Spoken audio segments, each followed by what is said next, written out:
Saya itu sebetulnya sedih Sedih karena apa? kalau proses hukum mengenai ijazah ini maju lagi ke tahapan berikutnya.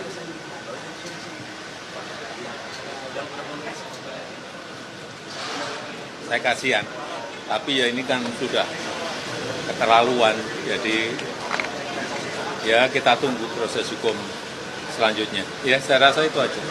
Mas, kalau di medsos itu berseliweran isu kalau isu ijazah palsu ini settingan itu gimana?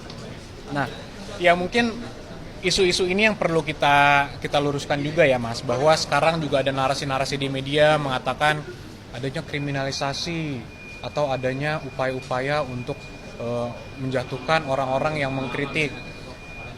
Ini perlu saya sampaikan di sini bahwa kriminalisasi itu kan ketika ada suatu perbuatan yang bukan merupakan tindak pidana atau tidak ada peristiwa apapun kemudian dijatuhkan tindak pidana di situ, dikenakan seakan-akan itu tindak pidana, itu kriminalisasi.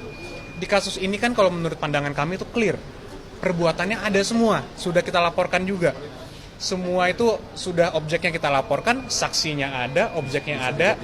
Jadi semua itu jelas, masyarakat pun bisa lihat di sosmed semua tindakan-tindakan yang kita adukan, kita laporkan itu ada semua. Jadi kalau narasi-narasi yang seperti kriminalisasi itu sangat kita sayangkan lah, bahwa ini settingan, bahwa Pak Jokowi ingin menjatuhkan orang itu ke penjara, itu sangat tidak benar, menyesatkan, dan kita sangat sayangkan. Dan itu tadi Pak Jokowi juga sampaikan, beliau juga sedih sebenarnya kalau proses ini berlanjut.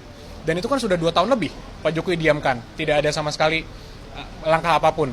Justru 2 tahun terakhir, 2 tahun dari sebelumnya Pak Jokowi sudah digugat dan sebagainya. Kita respon kembali melalui jalur hukum yang ada juga. Kita jawab, kita melakukan pembuktian di pengadilan dan sebagainya. Dan ternyata kan gugatan mereka juga tidak berhasil. Jadi sekali lagi, untuk kalaupun ada narasi-narasi seperti itu, ya kami minta dihentikan karena itu tidak benar dan menyesatkan. Karena kalau ada mahasiswa-mahasiswa hukum justru yang menghubungi saya, Mas, ngomong ke saya, kalau kriminalisasi bukannya justru Pak Jokowi yang dikriminalisasi. Ijazahnya ada, asli, tapi seakan-akan dari media di framing seakan-akan itu palsu. Jadi siapa yang dikriminalisasi di sini? Jadi kalau ada pihak-pihak narasi-narasi yang mengatakan, oh ada kriminalisasi, Pak Jokowi ini semua yang dilaporkan ini seakan-akan ini diperiksa tanpa ada dasar hukum yang kuat. Ya ini sangat tidak benar lah. Kita semua juga bisa melihat kok tindakannya jelas ada. Nanti terbukti atau tidak, ya kita serahkanlah kepada aparat penegak hukum untuk mendalaminya.